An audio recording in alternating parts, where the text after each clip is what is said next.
In the quiet halls of the Briarwood Club, beneath the scent of sherry and the sheen of silk ties, a man died in his chair, and no one wanted to ask why. But some questions refuse to stay buried. What begins as a simple heart failure soon unravels into a web of vanity, deceit, and fear, where even respectability hides its own poison. Before we begin, I'd love to know where in the world you're tuning in from, and what time it is for you right now. Let me know in the comments. Settle in, because this mystery begins now. There are days when life at the brownstone runs smoother than Fritz's custard sauce, and this was one of them.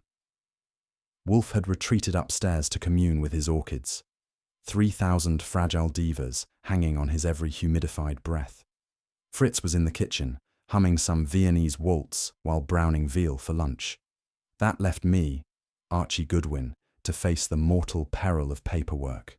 The phone was quiet, the typewriter idle, and I was beginning to think maybe the universe had decided to let Nero Wolfe and me exist in peace for 24 hours. That's when Fritz called out something about saffron proportions, and I realized tranquility was fragile in this house, like the patience of a man who'd rather be doing anything but writing expense reports. If serenity had a permanent address, it wasn't West 35th Street. And naturally, right about then, the universe rang the doorbell. The bell went off like a fire alarm in a library, sharp, repetitive, and deliberate. Whoever was out there had an impatient finger and a sense of entitlement. I glanced at the clock, sighed, and opened the door.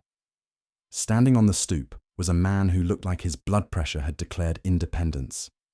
Red-faced, silk-tied, and sweating like he'd just jogged from Wall Street, he barely waited for me to say hello.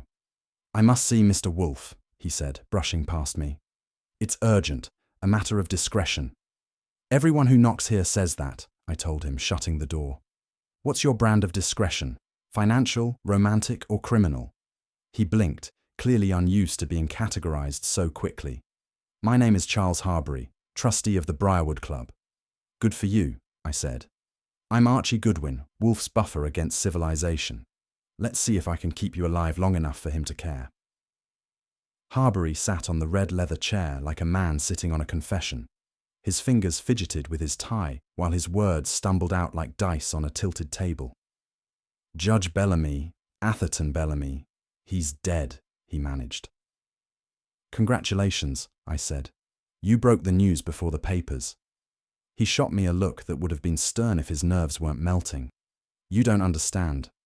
The police say it was heart failure, but—" He hesitated, eyes darting toward the door. "It wasn't natural." That got my attention. He leaned closer, lowering his voice to a hoarse whisper. "It happened at the Briarwood Club. One of our own. In the reading room. He just collapsed." I could almost hear Fritz's kitchen timer ticking in the silence. Harbury's pulse seemed to match it. I leaned back, giving him a slow grin. "So you think somebody helped his heart take the afternoon off? That's quite a club activity." Harbury took out a monogrammed handkerchief, dabbed his forehead, and gave me the lowdown. "Judge Atherton Bellamy, retired Supreme Court Justice, president of the Briarwood Club, a man of moral standards." He said that last part like it was contagious. I'd heard of Bellamy, a terror in the courtroom and, apparently, not much softer in the cardroom. "He was found in the reading room," Harbury continued, slumped in his armchair, a drink beside him. Everyone assumed a heart attack, but he was healthy as a man of his age can be. "Maybe he read something shocking," I suggested. He ignored that. "The police say heart failure. I say murder. The trouble is—" He hesitated again. "It must have been someone from the club." Now that was interesting. Nothing like murder among gentlemen to ruin the hors d'oeuvres. "Mr. Harbury," I said, "I think you've just bought yourself a fat man's attention. Getting Wolfe downstairs when he's among his orchids is like convincing the sun to rise earlier. Theoretically possible, but generally fatal to those who try." Still, I managed. He arrived, vast and unsmiling, wiping imaginary dust from his sleeve. Harbury sprang up like a schoolboy. "Mr. Wolfe, Wolfe waved him down. Sit. Speak briefly and without hysteria. Mr. Goodwin has already informed me of your calamity. Harbury poured out his tale again, losing words like a leaky faucet. Wolfe listened with half-closed eyes, nodding at intervals that might have been sleep or thought. When Harbury finished, Wolfe grunted, "The melodrama of men with too much leisure. I fail to see why the death of your president should perturb me." Harbury blinked, speechless. I tried not to grin. Wolfe's patience with human emotion was thinner than the beer he didn't drink before 6. "Mr. Wolfe," I said, "maybe the man's hysteria comes with a checkbook." It turned out I wasn't wrong. Harbury reached into his coat pocket and produced a checkbook the colour of guilt. "Mr. Wolfe," he said, "this matter must remain discreet. The club's reputation." Wolfe lifted a hand. "Spare me the euphemisms. You are proposing to purchase silence, not virtue. Continue." "The board will pay handsomely for your involvement," Harbury stammered. "We can't afford scandal." Wolfe leaned back, his eyes narrowing. "Money, Mr. Harbury, is persuasive only when it arrives in sufficient quantity." "How handsomely?" Harbury named a figure. Wolfe's eyebrows rose half an inch, which, in his emotional vocabulary, amounted to a waltz. I said, "That's the first known case of money talking in Latin. You've got him halfway interested." Wolfe shot me a glare. "Silence, Archie." Then to Harbury, in measured tones, "I will consider your proposition, though I warn you, discretion is a costly indulgence." Wolfe settled deeper into his chair, eyes half closed, as if delivering a lecture to the furniture. "A club," he said, "is merely a theatre where men pretend to be lions. They roar to hide their trembling." Harbury blinked. "I beg your pardon." I leaned forward. "He means somebody's roaring too loud and it's making him curious." Harbury swallowed hard. "Then you'll take the case?" Wolfe's lips twitched, not quite a smile.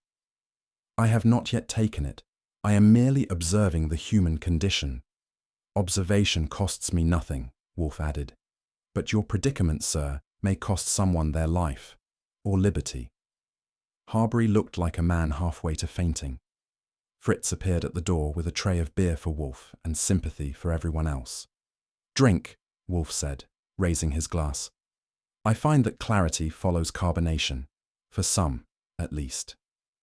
After Harbury left, the brownstone regained its comfortable silence, except for Wolfe's thinking, which you could almost hear if you listened hard enough. He sat motionless, fingers steepled, eyes half closed. I waited a few minutes before breaking the quiet. "Well, boss, what do you think? Heart failure or homicide?" He didn't look at me. "Ignorance, Archie, is the prelude to inquiry. Fetch the paper." I got it from the stand and handed it over. He read the short article on Bellamy's death and grunted. Kramer ruled it natural. He set the paper down with distaste. Inspector Kramer's conclusions often resemble convenience. "So we're in?" I asked. He gave me that slow, dangerous smile that meant my week had just been ruined. "We shall see. If the police call it natural, I shall decide whether to contradict them." And just like that, tranquility went out the window, along with my evening plans. Breakfast at the brownstone is usually a sacred ritual, Wolfe with his eggs perfectly soft, Fritz fussing over toast like it's an opera aria, and me with the morning paper pretending to care about the stock market. But that morning, serenity got booted off the table by a familiar name, Inspector Kramer. I read aloud, "Judge Atherton Bellamy's death ruled natural causes. Inspector Kramer expresses satisfaction with preliminary findings." Wolfe looked up from his plate, his eyes half closed in pain. "Satisfaction," he murmured, "is the refuge of mediocrity." I grinned. "He says heart failure. Maybe it was a failure of intelligence instead." He grumbled, "The man's mind is an undercooked omelette, soft in the center, crusted at the edges." "Meaning?" I asked. "Meaning," he said, pushing back his plate. that the explanation lacks protein. When Wolfe insults food and police in the same sentence, you know the day's not going to stay quiet for long. At Wolfe's insistence, and my own amusement, I dialed the Briarwood Club. The phone rang twice before a voice colder than the North Atlantic answered. Briarwood Club, Clifton Ray speaking. I introduced myself and explained politely for a change that Nero Wolfe was looking into the death of Judge Bellamy. There was a pause sharp enough to draw blood. Mr. Goodwin, the Briarwood is a private institution. Internal matters are not discussed with outsiders. Even if one of your members dies, I asked. Especially then, he said, and the line clicked dead. I replaced the receiver slowly and turned to Wolfe. You are right, it's a fortress. They're guarding their secrets like the crown jewels. He didn't glance up from his orchids. A fortress built by fools, Archie, collapses at the first trumpet. Yeah, I said, but until then it's me standing outside the walls freezing my ears off. Wolfe returned to his chair like a man claiming his throne, fingers steepled, eyes distant. Archie, the police practice what they call economy of thought, a phrase I despise. They mistake parsimony for efficiency. I leaned against the desk.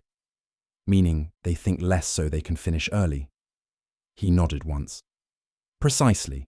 Kramer sees a corpse in a chair and a glass nearby, and he closes the ledger. His intellect stops where his appetite begins. That was rich coming from a man whose appetite began before breakfast and ended after midnight. Still, Wolfe was pacing, actual movement, which was rarer than a paid vacation. I said, Careful, you're setting a precedent. He gave me a look. Sit down, Archie. Watching me walk is not an achievement worth recording. On the contrary, I told him, if I write my memoirs, this goes in as proof that miracles exist. He grunted. Save your ink for the report I will soon require. Around 11, the phone rang again. Harbury's voice came through, sounding like a man negotiating with doom. Mr. Wolfe, have you considered my request? Wolfe, beer in hand, eyed the receiver as though it offended him. I have considered it, he said, and rejected it. There was a strangled protest from the other end. Wolfe let it simmer a few seconds before sighing, a sound that, from him, amounted to surrender. However, he added, for the sake of intellectual hygiene, I shall look into it. I almost dropped my pencil. Wolfe accepting a case without a battle was like a cat volunteering for a bath. When he hung up, I couldn't resist. That, sir, was your version of jumping off a cliff. He glared. Nonsense. The view from the precipice merely improved. Sure, I said. Just don't expect me to enjoy the landing. He ignored me, already reaching for another bottle. That meant the gears were turning. Once Wolfe commits, he doesn't waste time pretending otherwise. He dictated in his most imperial tone, we shall require a roster of the club's principal members, past and present. I took notes. That's Judge Bellamy, the late president, Charles Harbury, our anxious trustee, Clifton Ray, the frozen secretary, Dr. Emery Fitch, the house physician, Walter Bragg, the stockbroker, and Lionel Henshaw, columnist and nuisance. Wolfe's eyebrows twitched. A curious menagerie. Yeah, I said. A zoo in pinstripes. I'll bet the feeding schedule's murder. He didn't smile, but Fritz, passing through with a tray, let out a discreet chuckle. Wolfe frowned at him. Fritz, the humour of our enterprise is not culinary. Fritz nodded gravely. Of course, sir, though I must say lions eat well. Out, Wolfe commanded. I couldn't resist. See? Even he thinks it's a zoo. Wolfe closed his eyes. Archie, your levity is an infection. I must inoculate myself with work. By the time Fritz brought coffee and buttered rolls, the atmosphere had settled into its usual domestic tension. Peace, punctuated by my sarcasm. Fritz set the tray down gently. I was reading the paper, he began, and it seems another rich man has died sitting down. I raised an eyebrow. Happens often. Standing up would spoil the mystery. Fritz tutted. Why do they always die in chairs? Because, I said, pouring coffee. Chairs don't ask questions. Wolfe ignored us both, eyes fixed on a page of notes. To him, human mortality was just another puzzle. Less tragic, more irritating. Finally, he said, "If you two are quite done debating posture, perhaps I may resume thinking." Fritz bowed slightly and retreated to the kitchen, muttering something about uncivilized breakfast conversations. I took a sip of coffee and grinned. "You know, boss, if sarcasm burned calories, you'd be in fine shape." He replied without looking up. "If foolishness did, you'd disappear entirely." "So," I said, stretching back in my chair, "what's the play here? Club politics? Secret affairs? Or the oldest motive of all? Money?" Wolfe lifted a finger without opening his eyes. "Never assume avarice before pride. Pride kills more frequently and with greater elegance." "Sure," I said, "but money buys the motive wholesale." "Your cynicism is as tedious as it is predictable," he muttered. I shrugged. "You just don't like competition. Someone else gets greedy, and it offends your monopoly." He opened one eye. "Archie, please refrain from speaking unless it advances comprehension. Idle conjecture is the domain of the police." That earned a laugh from me. "You mean Kramer's department of inspired guessing?" He allowed a thin smile. "Precisely, and we must not deprive him of his small triumphs." I leaned forward. "So, what's our next move?" He reached for his beer. "To replace conjecture with data, you will write to Mr. Harbury." Wolfe dictated the letter with all the majesty of a Supreme Court decree. "To Mr. Harbury, I shall accept the case. However, my presence at your club would cause gastric disorder. Mr. Goodwin will suffice as my representative." I typed it neatly, sealed the envelope, and dropped it into the outbox. "That's it then. We're officially neck-deep in high society." "Neck-deep?" Wolfe sniffed. "I prefer the term strategically involved." "Sure," I said. "And I'll be the one strategically dodging cigars and lies."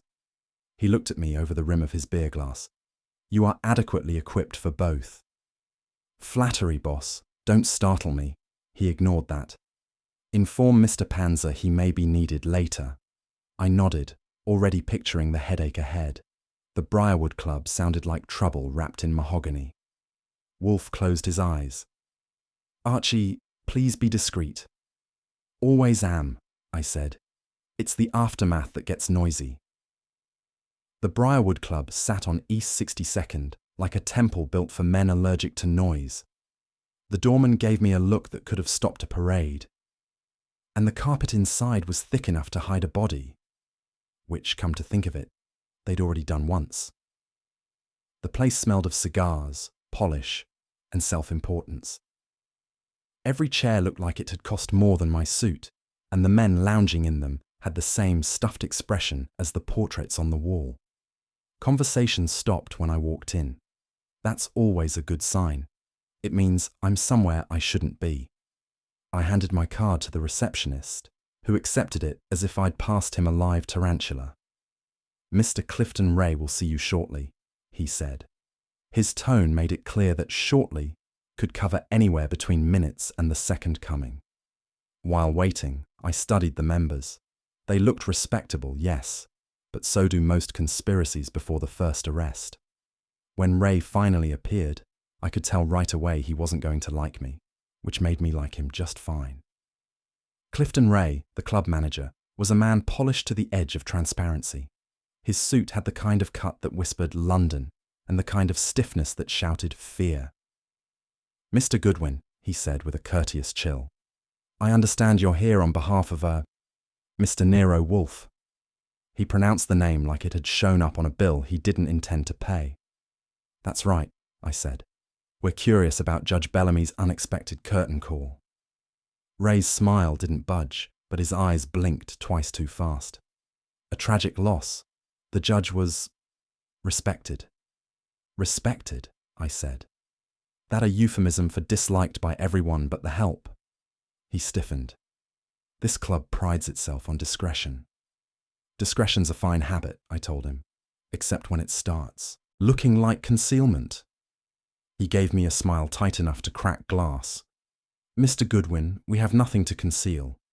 Judge Bellamy's death was natural. Then you won't mind if I look around, I said. He did mind. I could see it in the twitch of his jaw. Behind all that courtesy was something sharper, fear, or maybe guilt. Either way, it was hiding under a perfect Windsor knot. They sent me next to Dr. Emery Fitch, the club's physician, and, from the look of his office, a man who thought sterility was a virtue. He had a face that could have belonged to a marble bust and a voice that came from a high shelf. Yes, tragic, he said, folding his hands, but not unexpected. Judge Bellamy's heart was due to quit. Really? I asked. Funny how hearts have perfect timing when a detective's involved. His mouth twitched. I examined him frequently. Mild arrhythmia, nothing sinister. At his age, the odds are simple mathematics. Mathematics, I repeated. And the odds of poison? His gaze cooled another 10 degrees. Mr. Goodwin, this is not some penny dreadful. The man died naturally. Maybe, I said. But natural deaths usually come without unsigned notes or missing decanters. That earned me a pause, the kind doctors take when they'd like to order an autopsy on your sense of humour. I assure you, there was no foul play. Sure, I said. You'd be the one to know, wouldn't you? He bristled, and I made a note of it. The calm ones always make me nervous. They're the kind who keep poison in alphabetized drawers. When I left, he called after me, "Tell Mr. Wolfe not to waste his time," which naturally meant we were onto something. Walter Bragg was the kind of man who could make a profit from a funeral, probably had two. His office at the club was a museum of wealth, mahogany desk, silver letter opener, and a view that screamed success to anyone who cared. He looked up from a stack of papers when I walked in. "If you're here about the judge," he said, "I can save you the trouble." The old man's heart simply quit. Tragic, but overdue. I gave him my best friendly grin. "You sound relieved." He shrugged, lighting a cigar worth more than my week's pay. Bellamy was a fine man, but rigid. The club will breathe easier without his brand of righteousness. Rigid? I said. As in honest? He blew out a slow cloud of smoke. As in humourless. There was something oily about him, the kind that makes fingerprints feel guilty. His words didn't match his eyes, which flicked toward a locked drawer every time I mentioned Bellamy's name. "Tell me," I said, "you planning to attend the funeral?" "Of course," he said smoothly. "Respect demands it." "Sure," I said, standing. "And guilt likes the fresh air." The smile slipped for half a second, just enough to confirm what I already knew. The late Judge Bellamy had made enemies in three-piece suits. Lionel Henshaw was the kind of man who made gossip sound like philosophy. He was parked in an armchair, a drink in one hand and self-satisfaction in the other. His smile had too many teeth to be friendly. "Mr. Goodwin," he said, "I've read your name before, the famous legman of that sedentary genius, Nero Wolfe." "Legman, right," I said. "Except these days I also handle polite conversation with reluctant witnesses." He chuckled. "You won't find many polite ones here. The judge's death has rearranged certain expectations." "Such as?" I asked. He sipped slowly. "Men of influence can't afford scandal. The Briarwood thrives on the illusion of honor. Break that, and the whole house collapses." It wasn't what he said that bothered me. It was how he said it. Every word was a test, every pause a warning. "Thanks for the sermon," I told him. "You always this philosophical when someone dies?" He leaned in, voice dropping to a murmur. "Only when the living start asking dangerous questions." His eyes lingered just long enough to make the threat feel personal. I smiled back, but made a mental note. Lionel Henshaw knew more than he was willing to print. I took a stroll to the reading room, the scene of the club's big tragedy. It was empty, except for a scent of leather, smoke, and something faintly chemical that didn't belong in a gentleman's club, unless they'd started serving death neat. Bellamy's armchair sat by the window, dignified and hollow, like it was waiting for its owner to resume lecturing the walls. The cigar on the side table was untouched, ashtray clean. The police had cleared out, leaving behind nothing but atmosphere and a faint hum of unease. Then I noticed it. The decanter was missing. A clean rectangle on the liquor tray marked its absence. When I asked a nearby attendant, he said the police had taken it for testing. I thanked him, though I doubted they were testing for flavor notes. Something told me that decanter had poured more than just whiskey. I walked around the room once more, thinking of the dead judge, a man too proud to bend and too stubborn to quit. Maybe someone had decided to help him along the road to humility.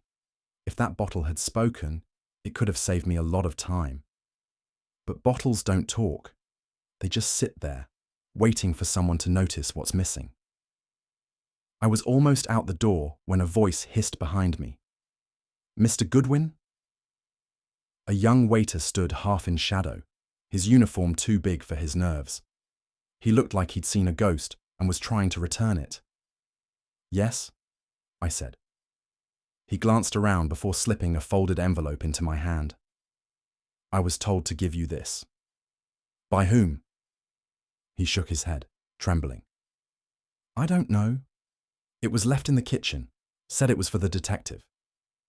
I opened the note as he scurried off like a guilty conscience. No signature. No handwriting I recognized. Just 6 words. He didn't die of a bad heart. That was all. No sender, no follow-up, no return address. Just enough to make the night interesting. I tucked it into my pocket and looked back toward the reading room. The shadows seemed thicker now, and for the first time, the silence of the briarwood felt less like luxury and more like complicity. Whoever wrote that note was scared. Scared enough to whisper the truth from behind a wall of mahogany and cigars. And scared people, I've learned, are usually the most honest kind. By the time I got back to the brownstone, the city was settling into its nightly lullaby of horns and sirens. Inside, the air smelled of beer and Fritz's roast chicken. Civilization, in short. Wolfe was in his chair, surrounded by the quiet authority of books and orchids. I handed him the note. He read it once, then set it on the desk like it offended him personally. "Fui," he said. "The anonymous mind, the refuge of the timid." "Maybe," I said, dropping into my chair. "But timid people sometimes tell the truth because they're too scared to lie." He gave me one of those half-lidded stares. "You found nothing of value?" "Nothing but nerves and missing bottles, and a few gentlemen who lie with more polish than mirrors." He grunted, reaching for his beer. "Someone at that club has a motive refined by fear." "Fear's got good taste," I muttered. "It joins the right clubs." That got me a brief glare, the kind that meant the case had just shifted from curiosity to obsession. Wolfe raised his glass. "Archie, fear is merely ignorance with money. Let us educate it." I smiled. The hunt was officially on. Breakfast had just made it to the table, Fritz's scrambled eggs, Wolfe's griddle cakes, and my coffee, when the doorbell went off like a drill sergeant with indigestion. I opened it to find Inspector Kramer, hat low, cigar lit, and temper already in mid-season form. "You and your fat friend have stirred up a nest of clubbed hornets," he barked, barging in before I could offer him a menu. Behind me, Wolfe didn't move a muscle. He stayed seated, buttering a roll with the solemnity of a priest lighting candles. "Good morning, Inspector," he said. "Do sit. Though I warn you, shouting before breakfast offends both digestion and logic." Kramer ignored the invitation and glared at me. "You had to poke around that fancy club, didn't you? Now we've got another dead one." I raised an eyebrow. "Same club. Same crowd," he growled. Wolfe set his knife down. "Another corpse so soon? Remarkable efficiency. Perhaps they're striving for symmetry." Kramer jabbed his cigar in my direction. "You're lucky I'm not hauling you in for obstruction." I smiled. "Obstruction? Inspector, we were just observing." The corpses seem to be doing all the work. Wolfe grunted softly, which from him counted as applause. Kramer dropped into a chair like a bag of cement. Walter Bragg, he said. Stockbroker. Found this morning in his car, garage door shut, engine running. Wife discovered him. Wolfe looked up from his plate. Carbon monoxide. Yeah, you're not as dumb as you look. Inspector, Wolfe said evenly. I don't look dumb, merely tolerant.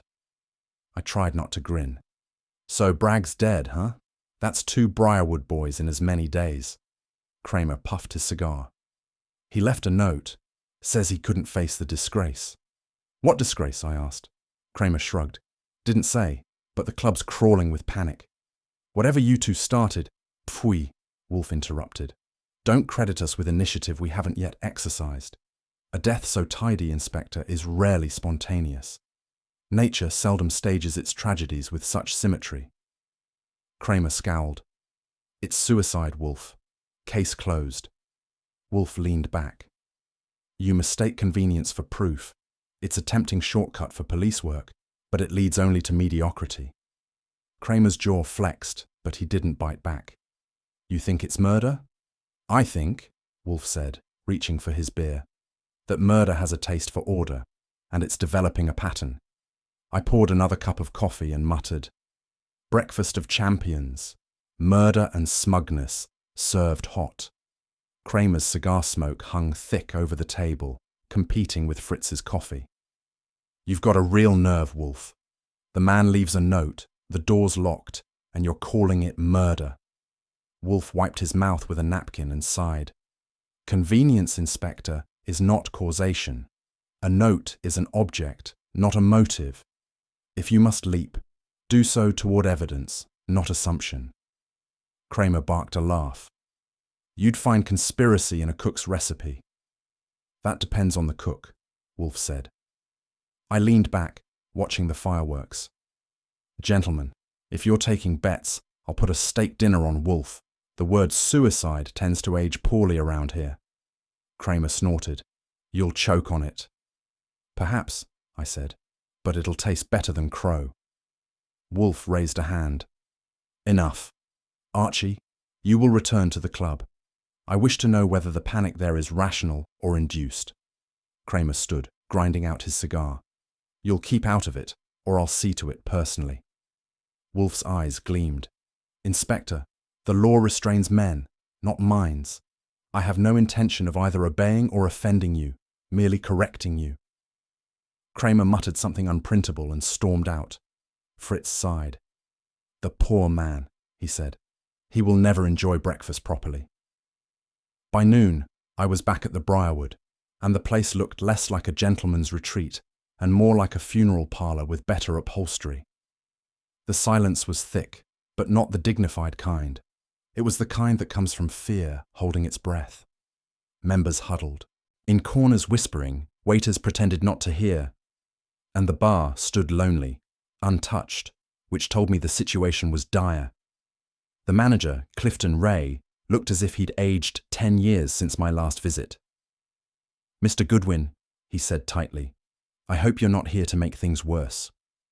Depends, I said. How bad are they now? He glanced around. 2 deaths in 2 days. The press is circling like vultures, and the trustees are in hysterics. Understandable, I said. Death doesn't match the decor. He winced. Please, lower your voice. I walked through the reading room again. Same chair, same still air, same missing decanter. Everything neat and lifeless, except for the tension humming beneath it. As I turned to leave, I caught sight of Harbury near the window, pale and sweating through his collar. He looked like a man ready to confess or collapse. Either way, it was going to be worth hearing. Harbury spotted me and motioned me into a corner. His hands shook like dice in a gambler's cup. Goodwin, he said, I shouldn't even be talking to you. Then don't, I told him. But if you're about to, make it interesting. He swallowed hard. Bragg, before he died, he accused someone of forging the club's records. That's a new trick for a stockbroker. Who was he accusing? He looked around. eyes darting like a trapped rabbit's. I can't say. The truth could ruin the club. Ruin the club, I repeated. That's rich. You've already got a dead judge and a dead broker. What's left to ruin? The upholstery. He wiped his forehead. You don't understand. The club's finances, its reputation, if certain things came out. I leaned closer. Such as? He flinched. I can't. If I talk, I'll be finished. Finished how? He didn't answer, just stared past me, his face grey. Harbury, I said. The trouble with secrets is they tend to outlive the people keeping them. His eyes flicked to the door. Then maybe, he whispered, I won't outlive mine. He bolted before I could stop him, leaving behind the smell of fear and a promise of more trouble ahead. The deeper I dug, the messier the club's shiny veneer got. A clerk with shaky loyalty and a fondness for gin let slip something interesting. Judge Bellamy hadn't just been the club's president. He'd also chaired a disciplinary committee that had met behind closed doors, the kind of secrecy that usually hides more than embarrassment. According to my source, the judge had been set to expel a member for improper influence. Nobody seemed to know exactly what that meant, but everyone agreed it had teeth. The vote was scheduled for the week he died. The meeting never happened, and the records vanished with him. At the bar, whispers were circulating faster than gin. Some said Bellamy had been blackmailed, others that he'd intended to blow the whistle himself. One theory had it that he'd threatened to expose someone powerful, which, in the Briarwood Club, narrowed it down to just about everyone. By the time I left, one thing was clear.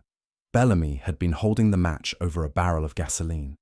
Someone else had merely struck it first. And judging from the fear in those mahogany halls, the fire hadn't burned out yet. It was just looking for fresh kindling. Back at the brownstone, Fritz was carving roast duck with the solemnity of a surgeon. The smell could have cured heartache. He served it with wild rice and the kind of moral wisdom you only get from a man who's seen too many detectives ruin their digestion. Men who eat too much power, he declared, spooning sauce over my plate. They choke. Tell that to Wall Street, I said. He wagged a finger. You joke, but greed is like salt. A little makes flavor, too much spoils the dish. Wolfe, who was already halfway through his serving, muttered without looking up. They also poison others' plates in the process. I raised an eyebrow. That from a man who's eaten more ego than most people breathe. He didn't answer. He just reached for the beer Fritz had chilled to perfection. Indigestion of the conscience, I said. That's what killed your judge. Pfui, Wolfe grunted. Conscience rarely kills anyone. It merely announces their death in advance. Fritz shook his head, collecting plates. I'll never understand men who feed on misery. Stick to duck, Fritz, I told him. It bites less.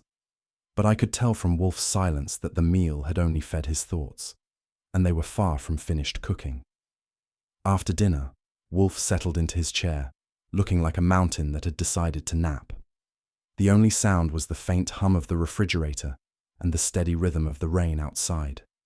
I went through my notes, filling him in on the forgery Harbury had hinted at, club records, missing funds, secret votes.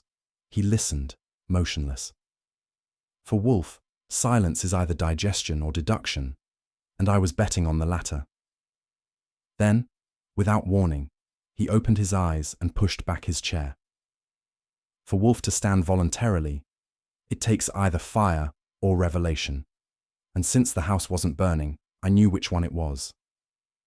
Archie, he said, voice calm but sharp as a knife. Fetch Saul Panzer. Saul? I asked. What for? There's filth beneath that velvet carpet, he said. Someone has gone to great expense to keep it unswept. Mr. Panzer will assist in lifting a corner. Fine, I said. You want me to bring a broom too? He ignored that. And Archie, tell him discretion is paramount. We are no longer examining a murder, but a structure of deceit. I grabbed my hat. Great. Another evening in polite society. Behind me, Wolfe muttered, Polite society, Archie, is merely vulgarity in silk. And from the look in his eyes, I knew he'd just found the thread that would unravel it. Saul Panzer arrived that evening without fanfare, which for Saul meant the doorbell actually worked before he did. He stood there in his grey suit, quiet, unruffled, and sharp as a thumbtack in a silk cushion. "Evening, Archie," he said. "He's expecting me?" "Always," I told him. "He's been stewing for an hour. Don't step on his dignity." Upstairs, Wolfe was in his chair, looking like a man sculpted from irritation. He briefed Saul with surgical precision. Names, motives, movements, even the missing decanter. When Wolfe finished, Saul nodded once. "Understood." Archie Goodwin, that's me, felt obliged to loosen the atmosphere. If Wolfe ever smiled, Saul, you might actually blink. "Don't bet on it," Saul said. Wolfe grunted approval. "Mr. Panzer will discreetly obtain facts, not opinions. The latter are humanity's cheapest product." Saul gave a polite nod and slipped out as silently as a rumour in a monastery. As the door shut, Wolfe exhaled. "A man of competence," he murmured. "Sure," I said. "The strong, silent type. Every time he leaves, I feel like I should apologise to the air for talking too much." "Then do," Wolfe said dryly, "and leave me the peace you envy." 2 days later, Saul returned with information worth more than the fee we were charging. Wolfe sat upright, always a sign that facts, not foolishness, had arrived. "Henshaw," Saul began, "was blackmailing Bragg. Old gambling debts from the mid-30s. He had proof, IOUs, letters, even a photo from a backroom game." Wolfe's eyes narrowed. The columnist preying on the stockbroker. Elegant symmetry in corruption. I leaned forward. So Bragg was paying to keep his reputation polished while Henshaw collected the shine. Saul nodded. "Until recently. Bragg stopped paying, threatened to expose him instead." I let out a low whistle. Nothing says friendship like extortion in a tuxedo. Wolfe's tone was pure acid. "Men who trade in reputations always end with none." Saul added, "There's more. The debt's linked to a private account, same one that handled club renovations last year." That got Wolfe's full attention. He tapped his fingertips together, the way a pianist tests a new melody. "Then the embezzlement and the blackmail share a root. Excellent." Saul nodded once and left, silent as always. I looked at Wolfe. "We're getting close, huh?" He lifted his glass. "We are never close, Archie. We are either correct or irrelevant." The next lead dropped like a brick through fine china. Saul had barely left when a phone call from one of my sources confirmed what Wolfe already suspected. Dr. Emery Fitch, the club's physician, had a past spotted enough to play checkers on. I relayed the details.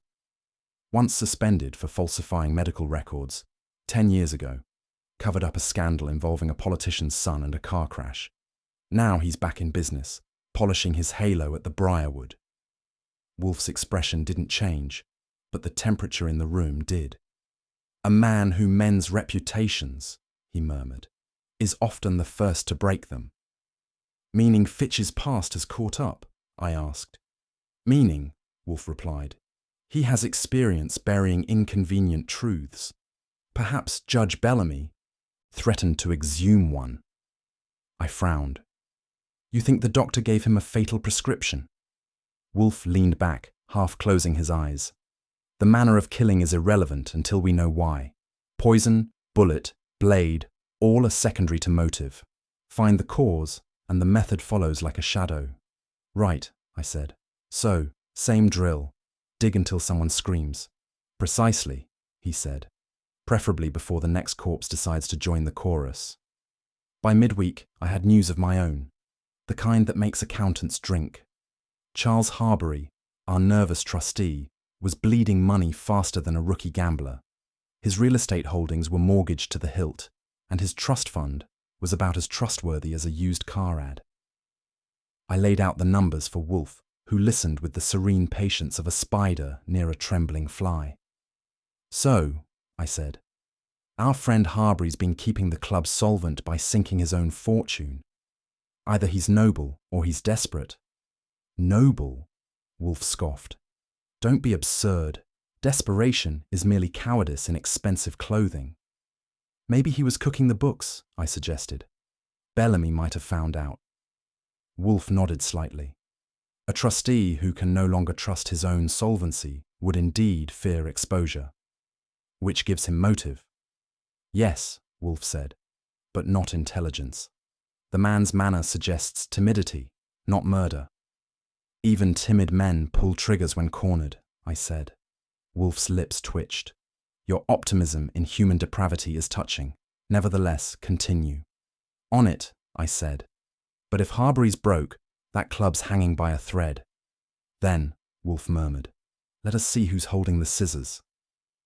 The twist came the next morning, and it had teeth. Clifton Ray, the Briarwood's ever-polite secretary, had vanished. No forwarding address, no word to anyone. Just silence.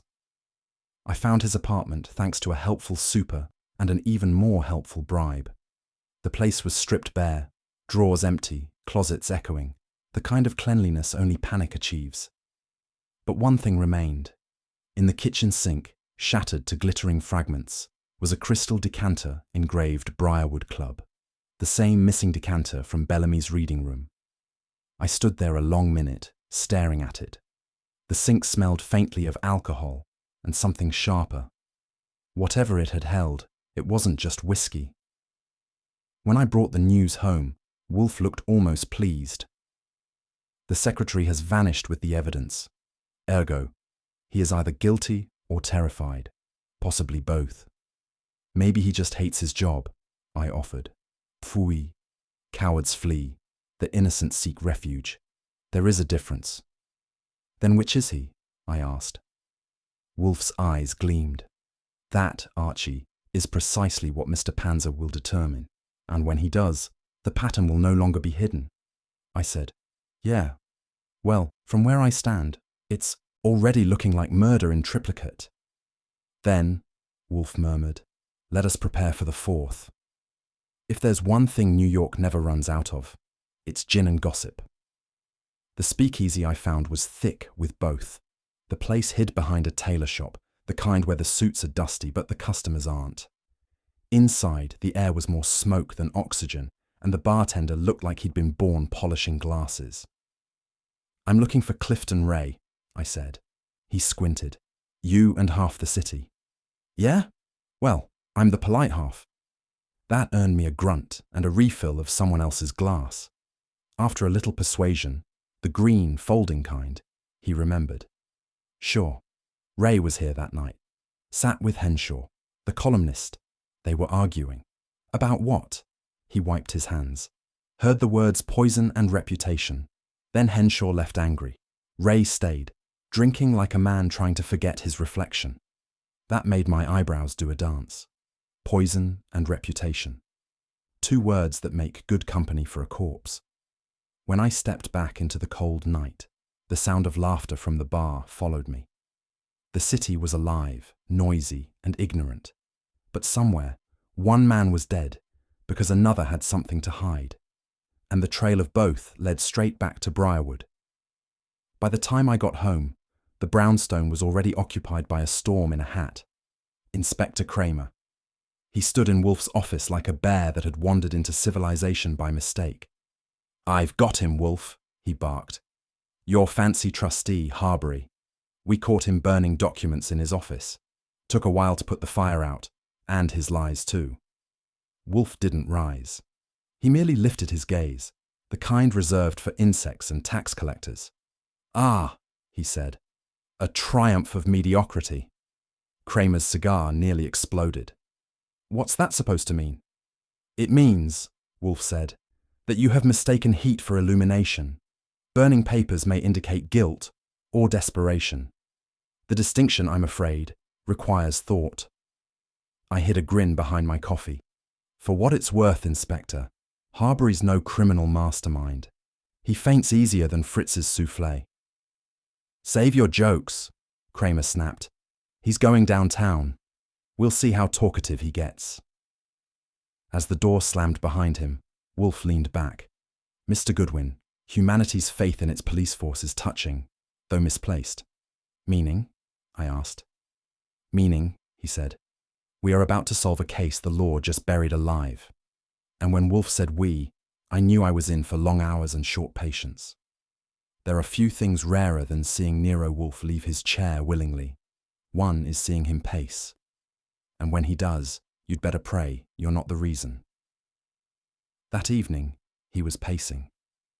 Slowly, heavily, like a general rearranging battle lines in his head. He snapped his fingers. Archie, notebook, transcribe every thread. Debts, blackmail, embezzlement, lies. I want names, dates, and connections. We will weave them tighter than the killer's conscience. I opened my pad. You sure you want all that alphabetized? Or will this be another one of your beer-inspired brainstorms? He ignored me. Bellamy, Bragg, Henshaw, Fitch, Harbury, Ray. Each bound to the other by vanity. Somewhere among them lies a filament, invisible yet strong enough to hang a man. Or strangle one, I muttered. He stopped pacing. Indeed. Then quieter. When an intelligent man commits murder, he does not merely conceal, he composes. This killer has written his guilt into the pattern. We shall read it. I closed my notebook. All right. And what do I do while you read? Think, he said curtly. About what? About beer, if it helps you remain silent. That ended the conversation, and began the reckoning. It was past midnight when I found Wolfe still at his desk, the lamplight carving sharp shadows across his face. Before him lay the evening paper, folded to an obituary photo. Judge Atherton Bellamy, stern and self-satisfied even in death. Wolfe stared at it, as though the man might yet object to being analysed. A judge dies with a toast in hand, he murmured. Tell me, Archie, what was he toasting? I leaned against the wall. His own good fortune in missing tomorrow's headlines? He ignored me, his gaze locked on the photograph. No, he was toasting victory, moral, perhaps personal. He believed himself safe. That certainty was fatal. You think the drink was poisoned as a punishment? Not punishment, Wolfe said. Correction. Someone sought to erase judgment itself. The irony would have pleased Bellamy, had he not been its victim. He closed the paper and reached for his beer. Every man toasts something before he dies. Ambition, fear, love, or relief. Find what Bellamy toasted, and you will find his murderer. I nodded slowly. I'll drink to that. He glared. Don't. And with that, he lifted his own glass, the foam catching the light, a silent toast to truth, and the trouble it always brings. When Wolfe retreats to his orchid rooms, it's not for beauty, it's for battle. He vanished upstairs after breakfast without a word, leaving me with Fritz's coffee and an uneasy feeling that the silence in the house was heavier than usual. Now, I've learned the hard way that when Nero Wolfe is quiet, he's more dangerous than a loaded revolver. He doesn't brood, he marinates. Every thought up there among the orchids gets pollinated by logic. And a few pints of beer. The air in the brownstone grew still. Fritz tiptoed through his own kitchen like a man sneaking past a sleeping volcano. Even the orchids, if you ask me. Probably wilted from the pressure of all that thinking. Around noon, I heard a distant grunt. Wolfe's version of thunder on the horizon. I considered checking if he was alive, but decided against suicide before lunch. When he finally came down, his face was as unreadable as stone. He didn't speak, just went straight for his desk and began arranging papers like a general reviewing his map before the next campaign. I've seen that look before. It meant the killer's luck was shrinking faster than Wolfe's patience. And for once, I was glad I wasn't the one under observation. If you've never spent an afternoon waiting for Nero Wolfe to think, let me save you the trouble. It's agony with upholstery. He'd parked himself in the office, staring into the middle distance, while I sat at my desk pretending to type. The only sounds in the house were the faint clatter from Fritz's kitchen and Wolfe's occasional grunt, the kind that could mean anything from eureka to phooey. Hours went by. The clock struck 4, then 5. I poured myself another cup of coffee. If thought made noise, I muttered, the brownstone would have rattled the foundation by now. From the kitchen came the smell of roast pork, Fritz's way of coping with suspense. He even brought me a plate at one point, shaking his head. "You should not disturb him," he whispered. "It is like shaking a beehive." I nodded. "Yeah, and I don't feel like getting stung." When the sun began to set, Wolfe still hadn't moved. Then suddenly, he did. One sharp motion, like a man snapping awake from a vision. "Archie," he said, voice calm and terrible, "prepare yourself. The pattern is forming." I put down my coffee. Should I duck or take notes? "Both," he said. And that's when I knew the storm was about to break. When Wolfe finally spoke, it came like the first strike of lightning after hours of waiting. "Digitalis," he said simply. I blinked. "You're naming a horse or a poison?" He gave me a look sharp enough to cut marble. "A cardiac stimulant, derived from foxglove. Administered in small doses, it aids the weak heart. In excess, it halts it. Judge Bellamy's demise was not an act of nature, but of chemistry." I whistled low. "So, murder by misplaced compassion?" Wolfe's lips twitched. "Precisely. A poison chosen to imitate mercy.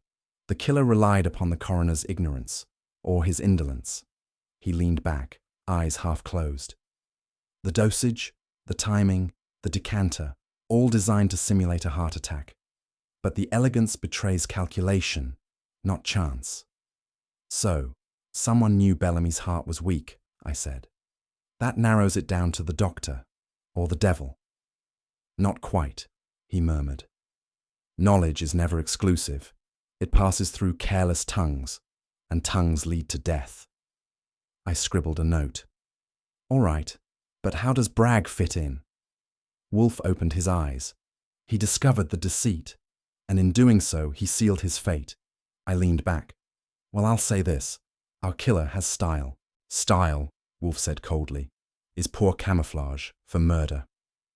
"Archie," Wolfe said, "recall your report from the club. The missing decanter, the vanished secretary, the whispers of forgery."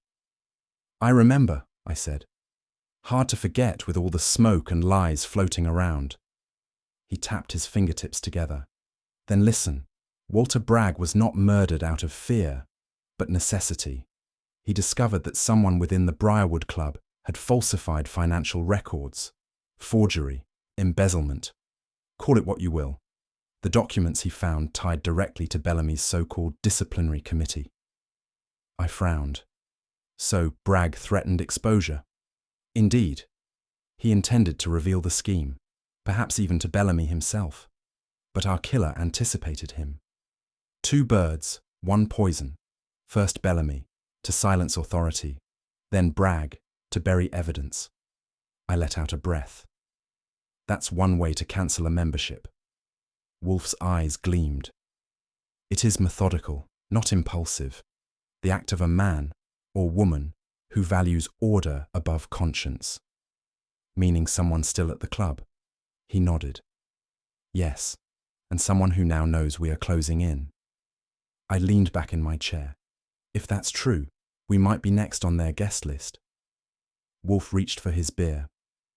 "Then," he said softly, "let us not keep our host waiting." And in that moment, I realized the game had changed. The hunter had started to move.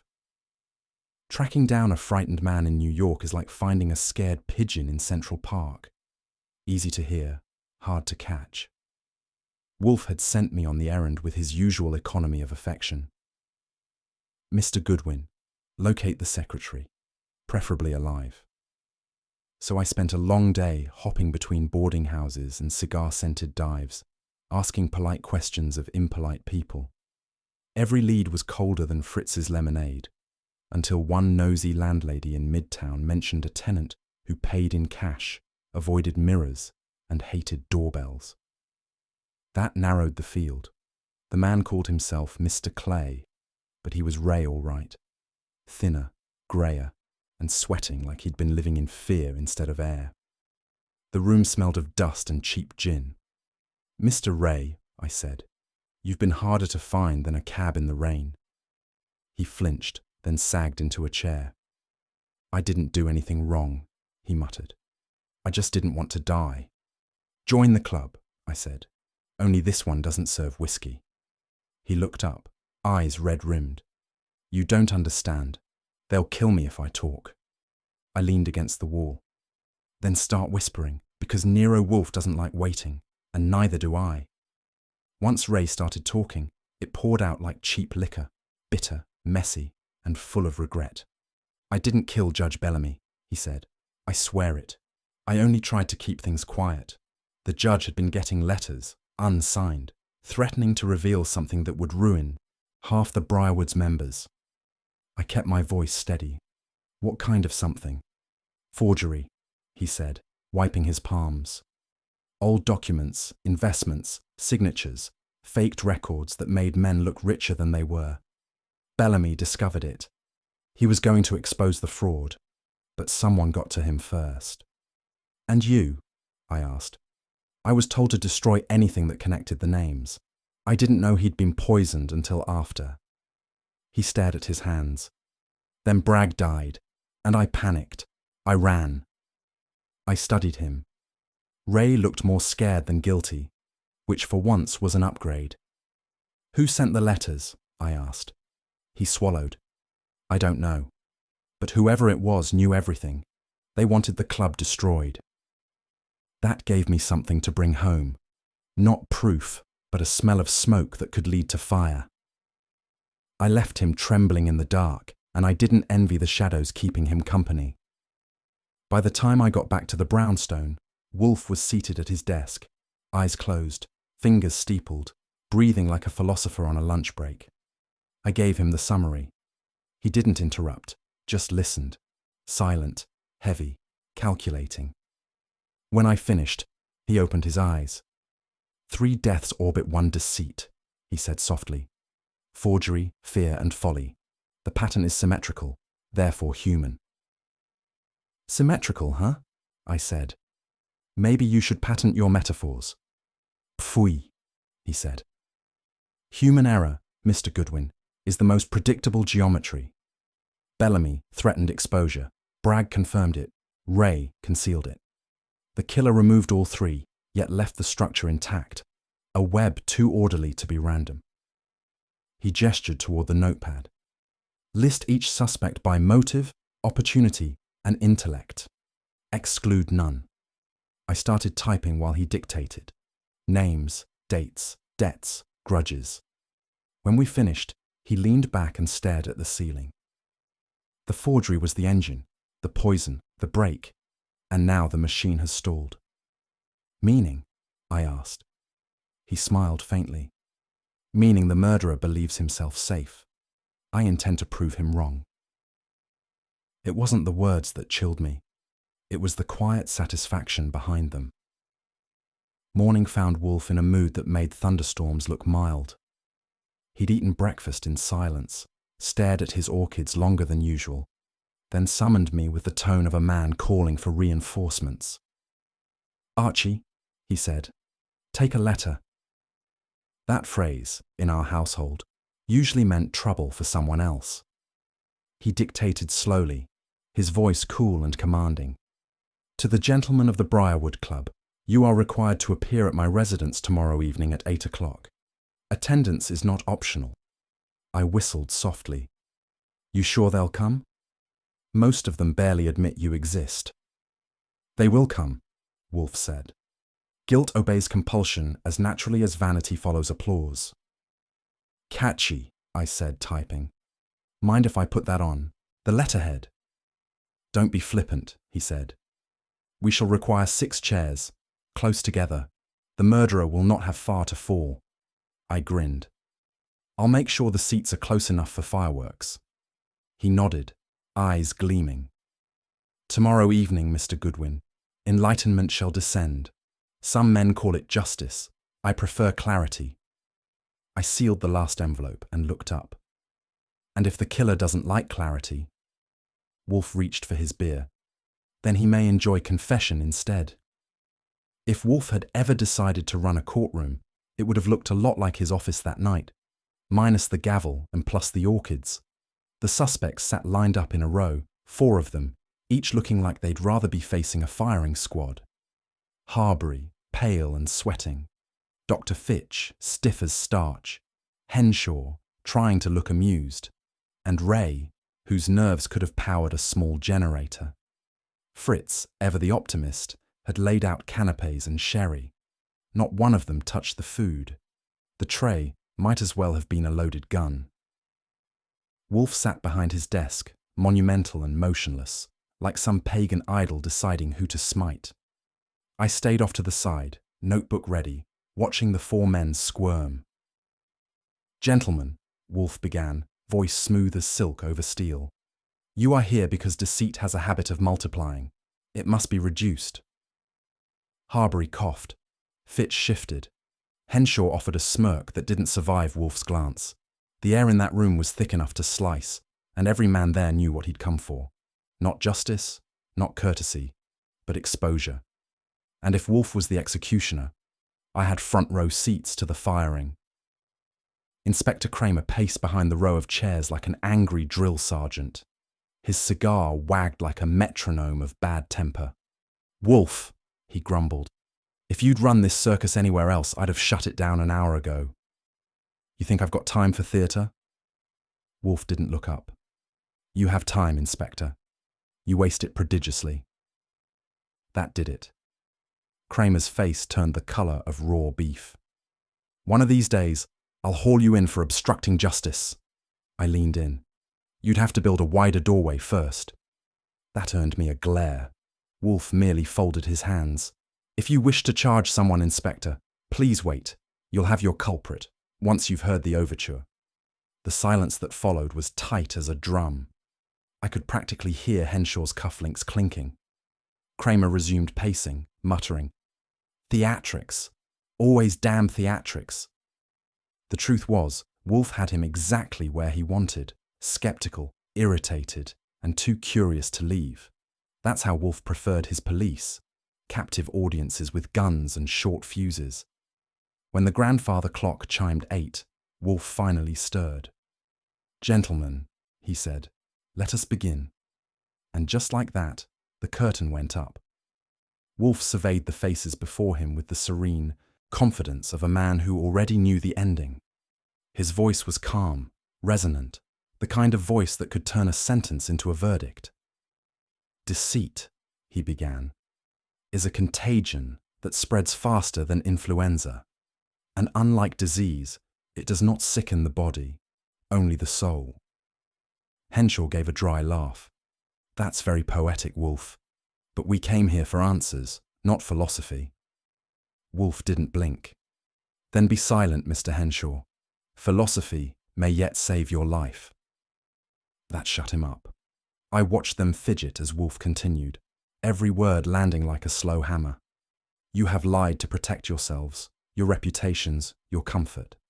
But one of you," he said, pausing deliberately, "has lied to conceal murder." Fitch's jaw tightened. Harbury's fingers twisted his handkerchief to shreds. Ray looked like he wanted to melt into the chair. "The truth," Wolfe said, "is not elusive. It is merely buried under convenience." The only sound was Kramer's impatient exhale. "Now," Wolfe concluded, "let us exhume it. And I'll say this for him.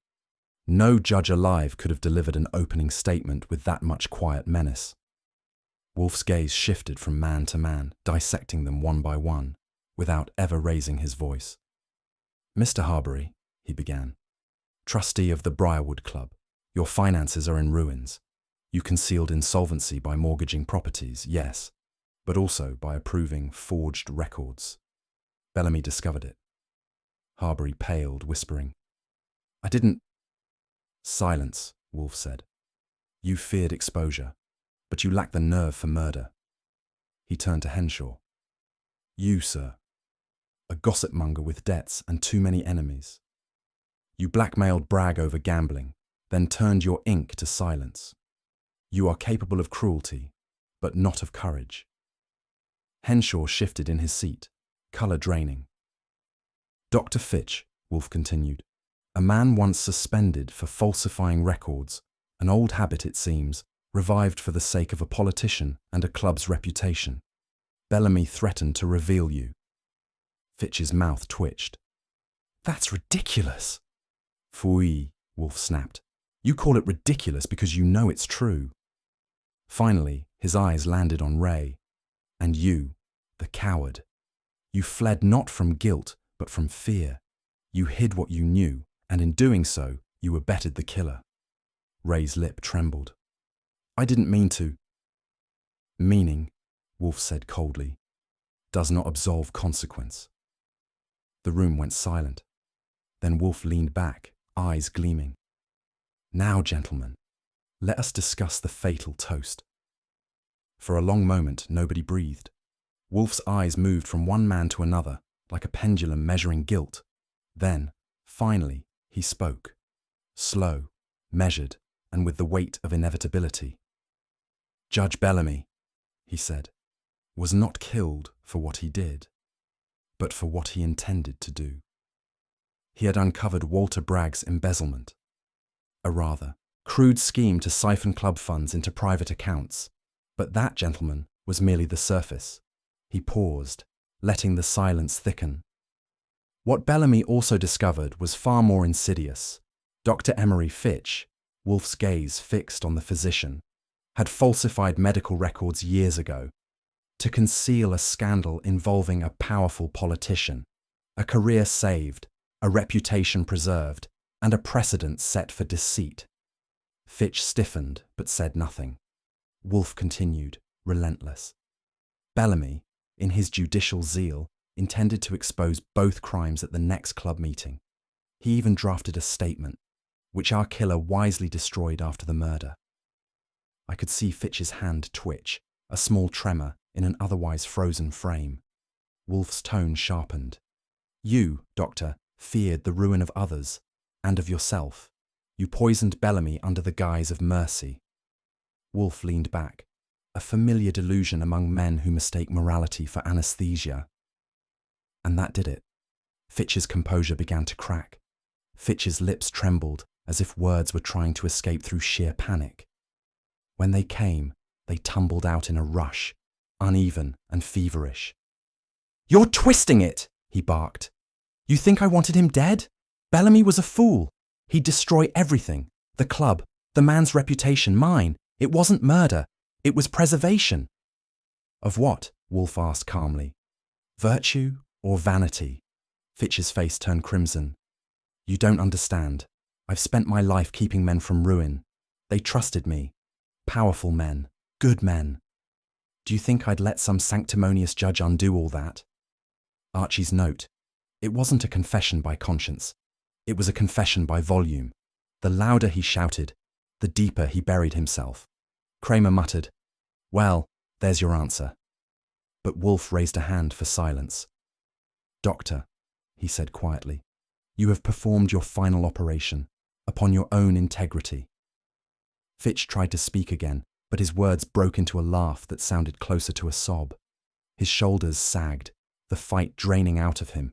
He whispered, he was going to ruin us all. Wolfe's reply was soft, but lethal. No, Doctor, he was going to judge you. And justice, when denied, has a habit of returning, with interest. Kramer didn't need further prompting. Wolfe gave him a small nod. Subtle, but unmistakable. The inspector stepped forward, pulling out the cuffs like a punctuation mark at the end of Wolfe's sentence. Fitch didn't resist. He just stared at the floor as the steel clicked around his wrists. The room exhaled, one collective sigh from four men who'd been holding their breath since Wolfe began. As Kramer led him toward the door, Fitch turned once, his voice small now. You'll never understand, Wolfe. I did it for them. For all of them. Wolfe's eyelids lowered. You did it for yourself. And for that, I almost pity you. The door shut behind them with a dull finality. For a moment, all was still except for Fritz, who slipped in quietly to clear the untouched canapes.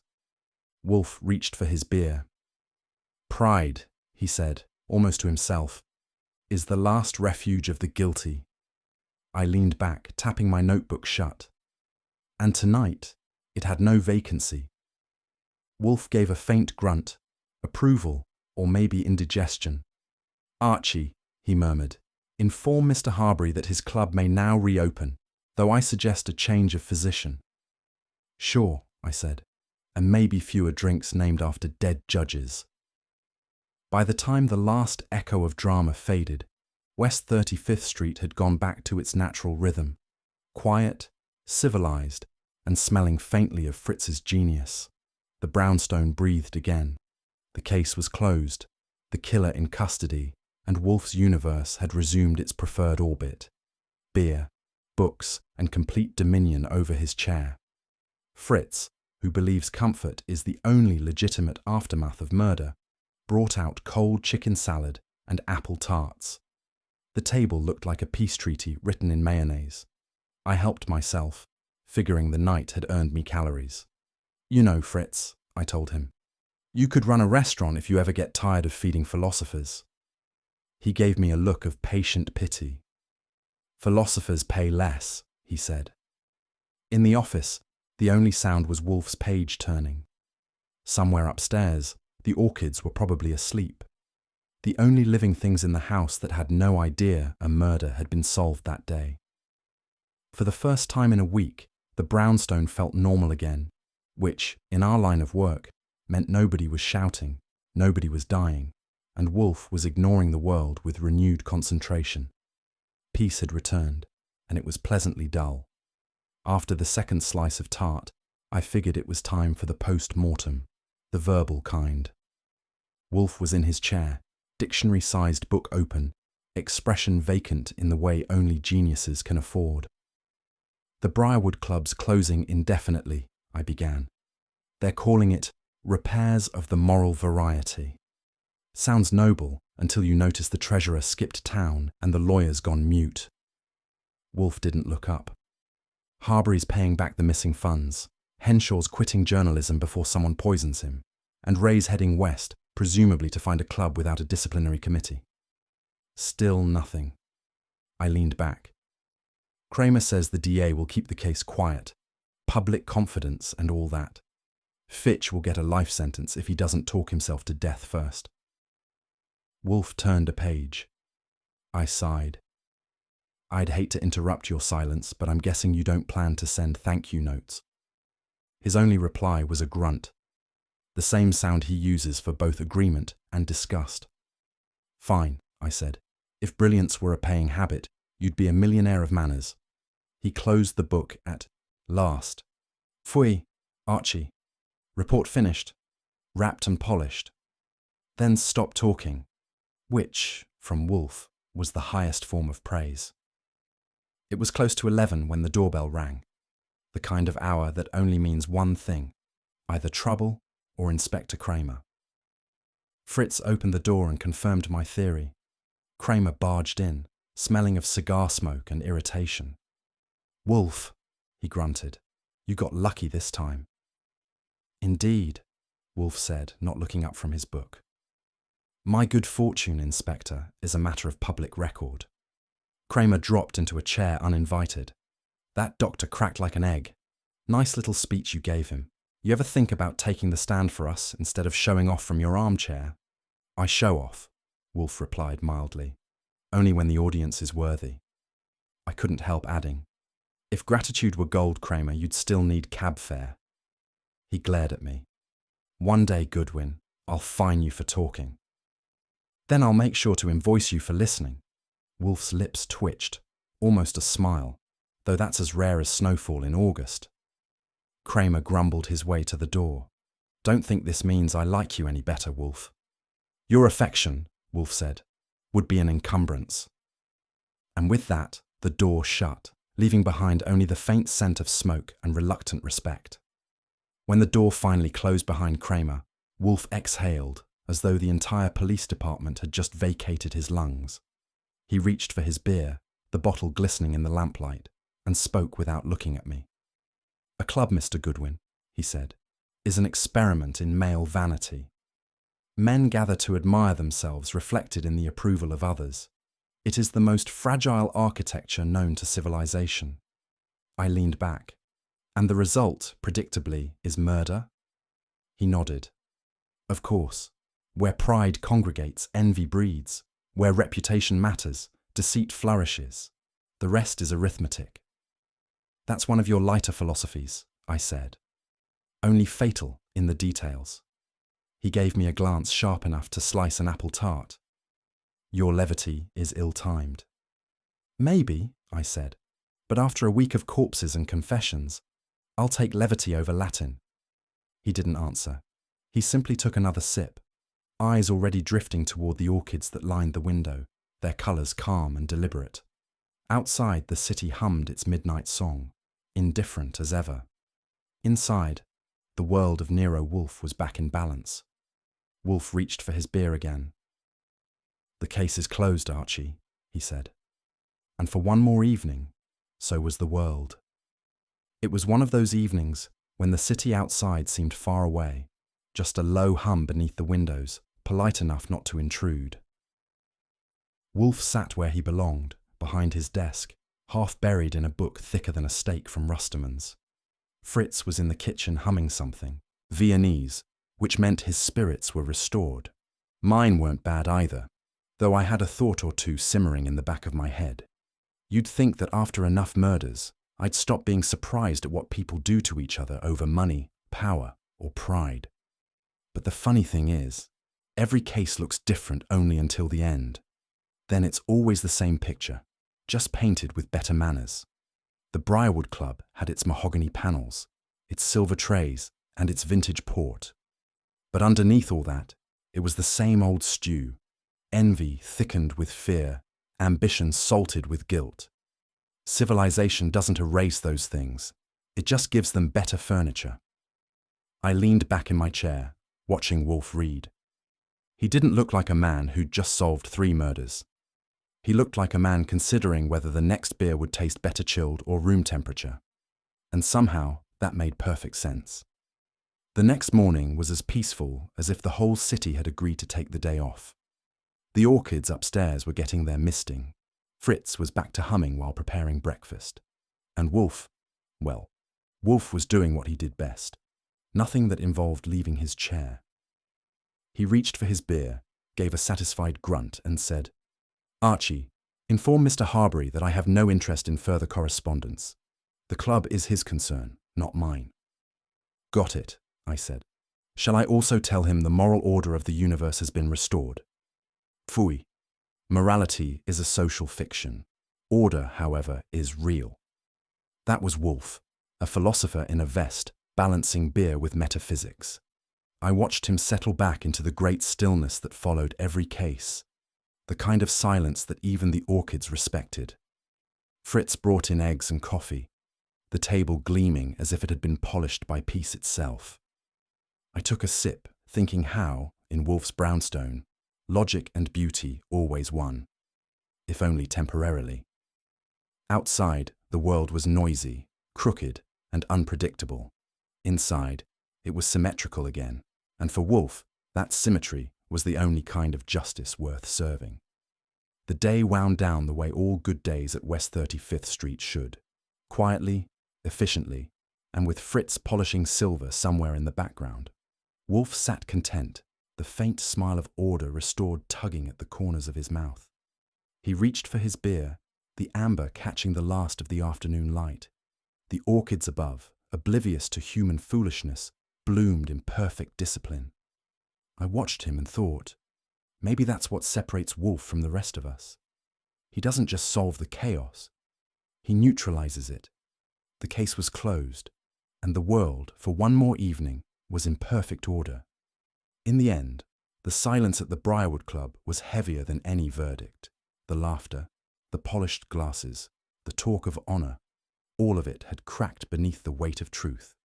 Pride had dressed itself as principle, and fear had called itself loyalty. But in Wolfe's world, masks never stay on for long. As the orchids bloomed and order returned, I couldn't help but wonder, Do people kill for what they love, or only to protect what they fear losing? Let me know your thoughts in the comments, and if you enjoyed the mystery, be sure to like the video, share it with someone who loves detective stories, and subscribe for more. Not every case ends with applause, but the truth, once found, always echoes.